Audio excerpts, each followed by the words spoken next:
Hi, January 3rd, 2026, the Hindu newspaper discussion. Okay. So, first news US locked and loaded அப்படின்றது என்னன்னா யூஎஸ்க்கும் ஈரானுக்கும் இருக்கக்கூடிய பிரச்சனைமா. So already US Iran nuclear டீல்னா என்ன அப்படின்றத லைட்டாக பார்த்துக்கோங்க. அதை பேஸ் பண்ணி தான் எல்லா இஷ்யூஸுமே போயிட்டு இருக்கும். ஓகேவா? ஸோ இவங்க ரெண்டு பேரும் சண்டை போட்டுக்கிறதுனால இந்தியாவோட இன்ட்ரெஸ்ட் எப்படி இம்பேக்ட் ஆகும் அப்படின்றது தான். ஓகேவா? இப்போ ஈரான் மேலே ஆல்ரெடி சாங்ஷன்ஸ் இருக்குது. அது மூலமாக என்ன ஆகுதுன்னா இந்தியா ஜபஹர் போர்ட்டை பில்ட் பண்ணுறதா இருக்கட்டும், ஈரானில் இன்வெஸ்ட் பண்ணுறதா இருக்கட்டும், எல்லாமே என்ன ஆகுது அப்படின்னா இம்பேக்ட் ஆகுது. ஓகே. ஸோ அப்போ லைட்டாக என்ன பார்த்துக்கணும் அப்படின்னா யூஎஸ்க்கும் ஈரானுக்கும் இருக்கக்கூடிய ரிலேஷன்ஷிப்பு எப்படி இந்தியாவை இம்பேக்ட் பண்ணுது அப்படின்றத பார்த்துக்கணும். ஓகே. ஸோ நெக்ஸ்ட் நியூஸ் என்ன அப்படின்னா centre direct X to check Grok misuse and morphing images அப்படின்றது. ஆர்டிஃபிஷியல் இன்டெலிஜென்ஸோட ரெகுலேஷன்ஸ் எவ்வளோ இம்பார்ட்டன்ஸ் அப்படின்றது இது மூலமாக ஒரு எக்ஸாம்பிள் கொடுக்கறதுக்கு யூஸ் ஆகும். ஓகேவா? ஸோ ஆர்டிஃபிஷியல் இன்டெலிஜென்ஸை ரெகுலேட் பண்ணுறதுக்கு அதுக்கு செப்பரேட்டாக லா கொண்டு வரதை பற்றி பேசிட்டு இருக்கோம் இல்லையா? ஸோ அதோட இம்பார்ட்டன்ஸ் என்ன அப்படின்றத இது ஒரு எக்ஸாம்பிளாக எடுத்து வச்சுங்க. வேறு எதுக்கும் இந்த நியூஸ் யூஸ் ஆகாது. ஓகே. ஸோ நெக்ஸ்ட் வந்து பார்த்தோன்னா அவ்வளோதான், ஸ்ட்ரைட்டாக எடிட்டோரியல் பேஜ் தான். ஓகே. இடையில எதுவும் நியூஸ் இல்லை. ஸோ enviable சாய்ஸ் அப்படின்றது growth generating capital expenditure can affect the fiscal targets அப்படின்றது. அது ரீசெண்டாக ஜிஎஸ்டி ரேஷனலைசேஷன், இன்கம் டேக்ஸ் இதெல்லாம் கம்மி பண்ணியிருந்தாங்க. ஸோ அது மூலமாக என்ன ஆயிருக்கு அப்படின்னா டிமாண்ட் இன்க்ரீஸ் ஆகிருக்கு. டிமாண்ட் இன்க்ரீஸ் ஆகிட்டு கவர்மெண்ட்டோட ரெவன்யூ இன்க்ரீஸ் ஆகிருக்கு அப்படின்னு சொல்கிறாங்க. ஓகேவா? ஆனால் அட் த சேம் டைம் என்ன ஆகுது அப்படின்னா கவர்மெண்ட்டோட கேபிட்டல் எக்ஸ்பெண்டிச்சரும் இன்க்ரீஸ் ஆகிட்டு இருக்கு அப்படின்னு சொல்கிறாங்க. ஓகேவா? ஸோ லாஸ்ட் இயர் கம்பேர் பண்ணும்போது, அதாவது பேஸ் இயர் கம்பேர் பண்ணும்போது கவர்மெண்ட்டோட கேபிட்டல் எக்ஸ்பெண்டிச்சரும் இன்க்ரீஸ் ஆயிருக்கு. அட் த சேம் டைம் என்ன ஆயிருக்கு அப்படின்னா டேக்ஸ் ரெவன்யூஸ் ப்ளஸ் கவர்மெண்ட்டோட ரெவன்யூஸும் இன்க்ரீஸ் ஆயிருக்கு அப்படின்னு சொல்கிறாங்க. ப்ளஸ் இப்போது எந்த அளவுக்கு வந்து நம்ம கேபிட்டல் எக்ஸ்பெண்டிச்சர் அப்படின்றது என்னன்னா it's a long term benefit. ஓகேவா? ஸோ உடனே நமக்கு என்ன கிடைக்காது அப்படின்னா பெனிஃபிட் கிடைக்காது. ஸோ ரொம்ப நாள் ஆகும் அதுலேருந்து பெனிஃபிட் ரீப் பண்ணுறதுக்கு. இப்போ கவர்மெண்ட் இப்போ ஸ்பெண்ட் பண்ணுச்சு அப்படின்னா ஒரு 30 இயர்ஸ்க்கு அப்புறம் தான் அதோட பெனிஃபிட்டே கிடைக்கும் அப்படின்றதுனால ஃபிஸ்கல் டார்கெட் அச்சீவ் பண்ணுறது ரொம்ப கஷ்டமான விஷயம். ஓகே. கேபிட்டல் எக்ஸ்பெண்டிச்சர் நம்ம வந்து அதிகமாக பண்ணோம் அப்படின்னா ஃபிஸ்கல் ப்ருடன்ஸை வந்து மெயின்டைன் பண்ண முடியாது அப்படின்னு சொல்கிறாங்க. அப்போ கவர்மெண்ட் என்ன பண்ணோம் அப்படின்னா pushback from the capital expenditure. ஒன்று கேபிட்டல் எக்ஸ்பெண்டிச்சர்லேருந்து வெளியே வரலாம். ஓகேவா? அதாவது கம்மி பண்ணலாம். வெளியே கண்டிப்பாக, அதாவது என்ன ஃபுல்லாக வெளியே வராமல் லைக் கம்மி பண்ணலாம். ஓகேவா? இல்லைனா பப்ளிக் ப்ரைவேட் பார்ட்னர்ஷிப் வந்து இன்க்ரீஸ் பண்ணலாம் அப்படின்னு சொல்லிட்டு நிறைய சொல்யூஷன்ஸ் கொடுத்துருக்காங்க. ஓகே. அது மட்டும் என்ன அப்படின்னு சொல்லிட்டு பார்த்துக்கோங்க. நெக்ஸ்ட் வந்து பார்த்தோன்னா dangerous turn Moscow and Kyiv must step back from escalation and push for peace அப்படின்றது. ஸோ ரஷ்யா உக்ரைன் வார பீஸுக்கு கொண்டு வரது ரொம்ப ரொம்ப முக்கியமான விஷயம். ஏன் அப்படின்னா ரீசெண்டாக ரஷ்யாவோட அலிகேஷன் என்ன அப்படின்னா புட்டினோட ரெசிடென்ஸை வந்து அட்டாக் பண்ணியிருந்தாங்க யுக்ரைன் அப்படின்னு சொல்லிட்டு. அதை யுக்ரைன் வந்து டிஸ்அக்ரி பண்ணியிருக்காங்க. ஓகே. ஸோ அப்போது அவங்களோட பீஸ் இப்படியே எஸ்கலேட் ஆகிட்டே இருந்துச்சு அப்படின்னா மொத்த ரீஜன் என்ன ஆகும் அப்படின்னா டீஸ்டெபிலைஸ் ஆகும் அப்படின்றது தான். ஓகே. ஸோ எவ்வளோ சீக்கிரம் ரஷ்யா யுக்ரைன் வார முடிவு கொண்டு வர முடியுமோ அவ்வளோ சீக்கிரம் முடிவு கொண்டு வரணும். ப்ளஸ் இந்த வார் ஸ்டார்ட் ஆகி 4 இயர்ஸ் ஆகுது இல்லையா? ஸோ 2022ல் நார்த் ஸ்ட்ரீம் பைப்லைன் அப்படின்னு சொல்லிட்டு ஒரு பைப்லைனை அட்டாக் பண்ணியிருந்தாங்க. ஓகே. ஸோ அந்த அட்டாக்ல அந்த பைப்லைன் எதுக்காக அப்படின்றத மட்டும் பார்த்து வச்சுக்கோங்க. ஓகே. என்னன்னா ஜெர்மனி யூரோப்புக்கு கேஸை வந்து சப்ளை பண்ணுறதுக்காக தான் அந்த பைப்லைன் இருக்கும். பால்டிக் சீல இருக்கும். ஓகே. ஸோ பால்டிக் சீல இருக்குன்றதை பார்த்துங்க. எந்த 2 ரீஜனை கனெக்ட் பண்ணும் அப்படின்றத பார்த்துங்க நார்த் ஸ்ட்ரீம் பைப்லைன். ஓகே. அதை பற்றி ஆல்ரெடி ஃபிலிம்ஸில் கொஸ்டின் கேட்டிருக்காங்க நார்த் ஸ்ட்ரீம் பைப்லைன் பற்றி. ஸோ அதனால் அதை பார்த்து வச்சுக்கிறது ரொம்ப முக்கியம். ஓகே.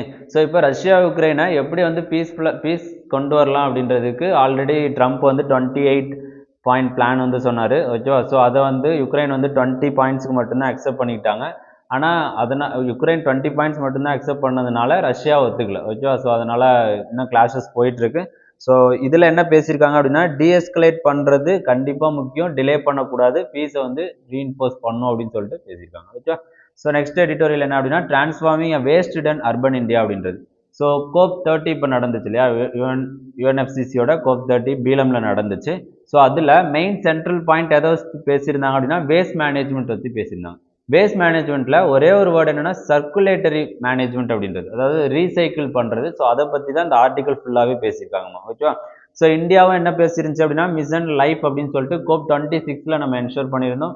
அதுலேயும் என்ன அப்பயே நம்ம என்ன பேசியிருந்தோம் அப்படின்னா சர்க்குலேட்டரி இனிஷியேட்டிவ்ஸ் பற்றி நிறைய பேசியிருந்தோம். வேஸ்ட்டை வந்து எப்படி ரீசைக்கிள் பண்ணலாம் அப்படின்றத பற்றி. இதில் ஒரு வேஸ்ட்டாக அவர் எடுத்து பேசியிருக்காரு. ஓகேவா? இப்போது அர்பன் இந்தியாவுக்கு என்னென்ன ப்ராப்ளம்ஸ் இருக்குது, அது மூலமாக நம்ம எப்படி வேஸ்ட்டை மேனேஜ் பண்ணலாம் அப்படின்றது. ஃபஸ்ட்டு பொல்யூட்டட், அதாவது வேர்ல்டு மோஸ்ட் பொல்யூட்டட் சிட்டியில் டெல்லி அதாவது நம்மளோட என்சிஆர் ரீஜனும் ஒன்று இருக்குது. ஸோ அதனால நம்ம என்ன பண்ணோம் அப்படின்னா Swachh Bharat missions, okay, Swachh Bharat mission 2.0 இதெல்லாம் கொண்டு வந்தோம். ஸ்வச் பாரத் மிஷனில் என்னென்னா எல்லாருக்கும் டாய்லெட் ஃபெசிலிட்டி கொண்டு வந்தோம். மோர் தென் 12 crore ஹவுஸ் ஹோல்ட்ஸ்க்கு என்ன கிடச்சிது அப்படின்னா டாய்லெட் ஃபெசிலிட்டி கிடச்சிது. ஓகேவா? ஸோ ஸ்வச் பாரத் மிஷன் 2.0 என்ன கொண்டு வந்தோம் அப்படின்னா டாய்லெட் ஃபெசிலிட்டிஸ் தாண்டி sanitation, circular economy, OTF plus அப்படின்னு சொல்லிட்டு ஒன்று கொண்டு வந்தோம். அதாவது ஓப்பன் டிஃபெகேஷன் ஃபெசிலிட்டி ப்ளஸ் அப்படின்னு சொல்லிட்டு அதில் பப்ளிக் டாய்லெட்ஸ் மட்டும் கொடுக்காம பிஹேவியரல் சேஞ்சஸும் என்ன பண்ணோம் அப்படின்னா கொண்டு வரணும் அப்படின்னு சொல்லிட்டு நிறைய பேசியிருந்தோம். ஓகேவா? இது எல்லாமே இந்தியாவோட அர்பனை வந்து டிரான்ஸ்ஃபார்ம் பண்ணியிருக்கு. இருந்தாலும் இன்னும் நம்ம என்ன பண்ணோம் அப்படின்னா நிறைய பண்ணணும் அப்படின்னு சொல்லிட்டு நிறைய பேசியிருக்காரு. Plastic waste plus urban waste எப்படி மேனேஜ் பண்ணலாம் அப்படின்றது. அர்பன் வேஸ்ட்டை பொறுத்த வரைக்கும் மேக்ஸிமம் வரக்கூடியது என்ன அப்படின்னா சாலிட் வெட் வேஸ்ட் தாம்மா. இப்போ சாலிட் வெட் வேஸ்ட் அதிகமாக இருக்கும்போது நம்ம என்ன பண்ண முடியும் அப்படின்னா கம்போஸ்டிங் பண்ண முடியும். ஈஸியாக என்ன பண்ணலாம் அப்படின்னா ரீசைக்கிள் வந்து பண்ண முடியும் அப்படின்னு சொல்கிறார். ஸோ அதில் ரொம்ப ஒரு பிளேகிங் கண்டிஷன்ஸ் என்ன, ரொம்ப கன்சர்னான ஒரு விஷயம் என்ன அப்படின்னா ட்ரை வேஸ்ட். ட்ரை வேஸ்ட்டில் மோஸ்ட்லி என்ன இருக்குது அப்படின்னா பிளாஸ்டிக் இருக்குது. அப்போ பிளாஸ்டிக்கை ரீசைக்கிள் பண்ணுறது அப்படின்றது ரொம்ப கஷ்டம். அப்போது அதுக்கு நம்ம முக்கியமாக என்ன பண்ணோம் அப்படின்னா எஃபிஷியன்ட் செக்ரிகேஷன். அப்போ சோர்ஸ்லேயே என்ன பண்ணோம் அப்படின்னா செக்ரிகேட் பண்ணி அனுப்புனா தான் நம்ம என்ன பண்ணியும் பிளாஸ்டிக்கையும் டீக்ரேடபிள் பயோடிகிரேடபிள் தனியாக பிரித்து நம்மளால் எஃபிஷியண்ட்டாக என்ன பண்ண வேஸ்ட்டை வந்து மேனேஜ் பண்ண முடியும் அப்படின்றது பிளாஸ்டிக் பற்றி பேசியிருக்காரு. Next construction and demolition waste. இதை பற்றி 2025 தான் ஆக்ட் கொண்டு வந்திருக்காங்க, ரூல்ஸ் கொண்டு வந்திருக்காங்க. Okay, construction and demolition waste management rules அப்படின்னு சொல்லிட்டு 2025 வந்திருக்கு. அதனால கன்ஸ்ட்ரக்ஷன் அண்ட் டிமாலிஷன் வேஸ்ட்டை பற்றி ரொம்ப முக்கியமாக தெரிஞ்சு வச்சுக்கணும். ஓகேவா? ஸோ இதில் என்ன ஆகும் அப்படின்னா PM 2.5 PM 10 இதோட லெவல்ஸ்லாம் இன்க்ரீஸ் ஆகும்போது ஏர் பொல்யூஷன்ஸ்க்கு கான்ட்ரிபியூட் பண்ணுது. அப்போ இதை எப்படிலாம் ரெடியூஸ் பண்ணலாம் அப்படின்னு சொல்லிட்டு இதுலேயே பேசியிருக்காங்க. ஓகே, ஸோ அதை மட்டும் பார்த்துக்கோங்க. அடுத்து என்ன வேஸ்ட்டை பற்றி பேசியிருக்காரு அப்படின்னா வேஸ்ட் வாட்டர்மா. ஸோ வேஸ்ட் வாட்டரை எப்படி ரீசைக்கிள் பண்ணலாம் அப்படின்றது. வேஸ்ட் வாட்டரை ஃபார் எக்ஸாம்பிள் நம்ம கார்டனிங் பர்பஸ்க்கு யூஸ் பண்ணுறது அதே மாதிரி தான், நம்ம ஆல்ரெடி பார்த்தது தான். ஓகேவா? ஸோ அப்போ வேஸ்ட் வாட்டரை ரீசைக்கிள் பண்ணுறது மூலமாக என்ன என்ஷூர் பண்ண முடியும் அப்படின்னா வாட்டர் செக்யூரிட்டி என்ஷூர் பண்ண முடியும். ஓகேவா? ஸோ ஆல்ரெடி இதுக்கு நம்ம ஒரு ஸ்கீம் வச்சுருக்கோம். என்ன Atal mission rejuvenation and urban transforming அப்படின்னு சொல்லிட்டு AMRUT scheme plus Swachh Bharat mission, Jal Jeevan mission. ஓகேவா? ஸோ ஜல் சக்தி அபியான் இது எல்லாமே என்ன பண்ணுது அப்படின்னா ரீசைக்கிள் பண்ணுறது, ரெயின் வாட்டர் ஹார்வெஸ்டிங் இது எல்லாமே என்ஷூர் பண்ணுறது தான். ஓகேவா? ஸோ அதெல்லாம் பார்த்துக்கோங்க. நெக்ஸ்ட்டு இந்தியாவோட வாட்டர் ஸ்டாக், ஒரே ஒரு வேர்டு மட்டும் இருக்குது, வாட்டர் ஸ்டாக் அப்படின்னா என்னன்னு சொல்லிட்டு பார்த்துக்கோங்க. ஏன்னா இந்த மாதிரி டெஃபினிஷன் கேட்கறது ரொம்ப ஒரு கேட்சியான ஒரு ஏரியா. ஓகே, வாட்டர் ஸ்டாக்னா என்ன அப்படின்னு சொல்லிட்டு ஒரு டெஃபினிஷன் பார்த்துக்கோங்க. Okay, next hurdles before circularity. இந்தியாவில் என்னென்ன ஹர்டில்ஸ் இருக்குது சர்க்குலர் பண்ணுறதுல அப்படின்றது. ஃபர்ஸ்ட் ஹர்டில்ஸ் என்ன அப்படின்னா செக்ரிகேஷன். யாருமே செக்ரிகேட் பண்ணுறதில்ல, நம்மளே பண்ணி போடுறோமா அப்படின்றதுனா ரொம்ப கஷ்டம் தான், பண்ணுறதில்ல. ஓகேவா? நெக்ஸ்ட் வந்து பார்த்தோன்னா லாஜிஸ்டிக்ஸு, ப்ராசஸிங்கு, ஓகே, என்டர்ப்ரூனர்ஷிப்பை ஸ்கில் பண்ணுறது, எவ்வளோ பேர் வேஸ்ட் கலெக்ட் பண்ணுறதுக்கு இன்ட்ரெஸ்ட் காட்டுறாங்க அப்படின்றது. ஓகேவா? ஸோ இது எல்லாமே என்ன ஆகுது அப்படின்னா இம்பாக்ட் ஆகுது அப்படின்றது. ப்ளஸ் எக்ஸ்டெண்டட் ப்ரொடியூசர் ரெஸ்பான்சிபிலிட்டியை எந்த அளவுக்கு நம்ம எஃபெக்டிவாக இம்ப்ளிமெண்ட் பண்ணுறோம் அப்படின்றதுலையும் விஷயம் இருக்குது அப்படின்னு சொல்லிட்டு பேசியிருக்காங்கம்மா. ஓகே, அப்போது நம்ம என்ன பண்ணணும் அப்படின்னா entrepreneurship, skill development plus government incentive, public private partnership இது எல்லாத்தையும் இன்க்ரீஸ் பண்ணணும் அப்படின்னு சொல்கிறாங்க. இங்கே ஒரு கேஸ் ஸ்டடி ஒன்று கொடுத்துருக்காங்க. ஜெய்ப்பூர் சிட்டி வந்து என்ன பண்ணியிருக்காங்க அப்படின்னா சிட்டிஸ் கோயலேஷன் ஃபார் சர்க்குலாரிட்டி அப்படின்னு சொல்லிட்டு ஒரு ஸ்கீம் வந்து வச்சுருக்காங்க. ஸோ இதை எங்கேயாவது எக்ஸாம்பிள் யூஸ் பண்ணுறதுக்கு ரொம்ப யூஸ்ஃபுல்லாக இருக்கும், ஒரு சில சிட்டிஸ் ஃபாலோ பண்ணுறத கோட் பண்ணுறது. ஓகேவா?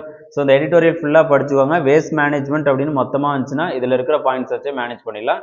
முடிஞ்ச அந்த ஆர்டிக்கலை என்ன பண்ணி வச்சுக்கலாம் அப்படின்னா எங்கேயாவது பேஸ்ட் பண்ணி எடுத்து வச்சுக்கலாம். ஓகே, ஸோ நெக்ஸ்ட் வந்து பார்த்தோன்னா recasting sanitation with urban rural partnership அப்படின்றது. அதாவது சானிடேஷன் மெஷரை, சானிடேஷன்ஸை எஃபிஷியண்ட்டாக பண்ணுறதுக்கு ரூரல் அர்பன் பார்ட்னர்ஷிப் வந்து தேவை அப்படின்றது தான் அந்த ஆர்டிகல் ஃபுல்லாக பேசியிருக்கோம். ஓகே, ஸோ நம்ம ஸ்வச் பாரத் மிஷனில் என்ன கொடுத்துருக்கோம் அப்படின்னா டாய்லெட்ஸ் கொடுத்துருக்கோம், ஓப்பன் டிஃபெகேஷன் ஃப்ரீ இதெல்லாம் சொல்கிறோம். ஆனால் டாய்லெட்ஸ் கொடுத்துட்டு அந்த செப்டிக் டேங்கை டீஸ்லெட்ஜ் பண்ணுறதுக்கு நம்ம கவர்மெண்ட் அடுத்த முக்கிய பிரச்சனை என்ன அப்படின்னா செப்டிக் டேங்கை டீஸ்லெட்ஜ் பண்ணுறதுக்கு. இப்போ அது டீஸ்லெட்ஜ் பண்ணல அப்படின்னா அது மூலமாக ஹெல்த் ரிலேட்டட் இஷ்யூஸ், டிசீஸ் இது எல்லாமே வரும் அப்படின்றதுனால நம்ம என்ன பண்ணோம் அப்படின்னா கவர்மெண்ட் நெக்ஸ்ட் என்ன ஃபோக்கஸ் பண்ணோம் அப்படின்னா டீஸ்லெட்ஜ் பண்ணுறதுல ஃபோக்கஸ் பண்ணோம் அப்படின்னு சொல்லிட்டு இதில் நிறைய எக்ஸாம்பிள் கொடுத்துருக்காங்க. ஃபார் எக்ஸாம்பிள் சத்தாரா டிஸ்ட்ரிக்ட் இன் மகாராஷ்டிரா என்ன பண்ணியிருக்காங்க அப்படின்னா ஃபீக்கல் ஸ்லெட்ஜ் ட்ரீட்மெண்ட் பிளான்ட் வந்து ஃபார்ம் பண்ணியிருக்காங்க. அந்த பிளான்ட்டுக்கு கீழே ஒரு 5 to 6 வில்லேஜஸை அடாப்ட் பண்ணியிருக்காங்க. சிட்டியோட ட்ரீட்மெண்ட் ஸ்லெட்ஜ் மட்டும் இல்லாமல், சிட்டியோட ஸ்லெட்ஜை மட்டும் இல்லாமல் பக்கத்தில் இருக்கக்கூடிய வில்லேஜஸோட ஸ்லெட்ஜையும் அங்கே கொண்டு வர மாதிரி இது பண்ணியிருக்காங்க. ப்ளஸ் இதுக்கு நம்ம டீஸ்லெட்ஜிங் பண்ணுறதுக்கு ரூரல் ஏரியாஸில் அவ்வளோவா யாரும் என்ன பண்ண மாட்டாங்க, இன்ட்ரெஸ்ட் காட்ட மாட்டாங்க, ரொம்ப இன்எஃபிஷியண்ட்டாக நடக்குது. அப்போது நம்ம என்ன பண்ணோம் அப்படின்னா லோக்கல் கவர்னன்ஸை இம்ப்ரூவ் பண்ணணும். லோக்கல் கவர்னன்ஸை இம்ப்ரூவ் பண்ணி ரெகுலராக டீஸ்லெட்ஜ் பண்ணுறதுக்கு அவங்களுக்கு வந்து கான்ட்ராக்ட் பேசிஸில் ப்ரைவேட் பார்ட்னர்ஷிப்பை இன்க்ரீஸ் பண்ணணும் அப்படின்னு சொல்லிட்டு அந்த ஆர்டிகல் ஃபுல்லாக பேசியிருக்கு. ஓகேவா? ஓகேவா? So next article 14th tribal body opposes bit for ST status for 6 Assam communities அப்படின்றது. அந்த 6 கம்யூனிட்டிஸ் என்னென்ன அப்படின்னு சொல்லிட்டு பார்த்தீங்கன்னா சுட்டியா, கொச், ராஜ்பவன்சி and மட்டாக், moron, தாயகோம் and D tribes அப்படின்றது. இந்த 6 கம்யூனிட்டியும் எந்த ரீஜனில் இருக்காங்க அப்படின்னு சொல்லிட்டு மட்டும் பார்த்துக்கோங்க. ப்ளஸ் ஒரு எஸ்சி ஸ்டேட்டஸ்க்கும் எஸ்டி ஸ்டேட்டஸ்க்கும் இருக்கக்கூடிய டிஃப்ரென்ஸ் என்ன அப்படின்னு சொல்லிட்டு லோக்கூர் கமிட்டி ரிப்போர்ட் 1965 கொடுத்துருக்காங்க. ஓகே, லோக்கூர் கமிட்டி ரிப்போர்ட் என்ன சொல்லுது அப்படின்னா scheduled caste identified based on their status in the Hindu varnashrama system. அதில் இருக்கிறத பேஸ் பண்ணி தான் ஷெட்யூல்டு காஸ்ட் வந்து இது பண்ணுறாங்க. ஆனால் ஷெட்யூல்டு ட்ரைப்ஸ் அப்படின்றது அவங்களுக்கு இருக்கக்கூடிய primitive traits, cultural identities and language identities, அவங்களோட shyness with common people, okay, இதெல்லாம் வச்சு தான் என்ன பண்ணுறாங்க ஷெட்யூல்டு ட்ரைப்ஸ் ஷெட்யூல்டு கம்யூனிட்டியை டிஃப்ரென்ஷியேட் பண்ணுறாங்க அப்படின்றது தெரிஞ்சுக்கணும். அந்த கமிட்டியோட நேமையும் பார்த்து வச்சுக்கோ, லோக்கூர் கமிட்டி 1965 ஃபார்ம் பண்ணுது. ஓகேவா? ஸோ நெக்ஸ்ட் நியூஸ் வந்து பார்த்தோன்னா 16th பேஜ்மா, government to help teachers to avail is open schooling framework. அதாவது ஓப்பன் ஸ்கூலிங் ஃப்ரேம்ஒர்க் அப்படின்றது என்ன அப்படின்னு சொல்லிட்டு லைட்டாக தெரிஞ்சு வச்சுக்கோங்க. ஓகேவா? ஸோ ரெகுலர் ஸ்கூல் சிஸ்டம் இல்லாமல் டிஸ்டன்ஸ் லேர்னிங் அதெல்லாம் சொல்லுவோம் இல்லையா, அதுதான் ஓப்பன் ஸ்கூலிங் சிஸ்டம். அதில் ஏஐ இம்ப்ரூவ் பண்ணுறதுக்கு கவர்மெண்ட் வந்து ஒர்க் பண்ணிட்டு இருக்காங்க. ஆல்ரெடி ஒரு பில் வந்து கொண்டு வந்திருக்காங்க, த விக்ஷித் பாரத் சிக்ஷா அதிஸ்டன் பில் 2025 அப்படின்றது. It's overhaul the regulatory framework of higher education system. Higher education சிஸ்டமை ரெகுலேட் பண்ணுறதுக்கு ஆல்ரெடி வின்டர் செஷன்லேயே கொண்டு வந்திருந்தாங்க.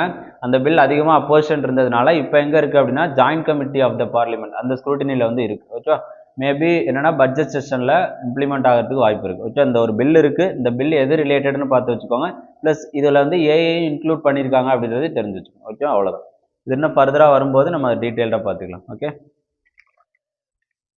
நெக்ஸ்ட்டு குளோபல் நியூஸ்மா, Yemen separatist declare independence transition அப்படின்றது. ஸோ எமின் அப்படின்ற அந்த செப்பரேட்டிஸ்ட் எந்த கண்ட்ரியில் இருக்காங்க, is a UAE backed separatist அப்படின்றத தெரிஞ்சு வச்சுக்கோங்க.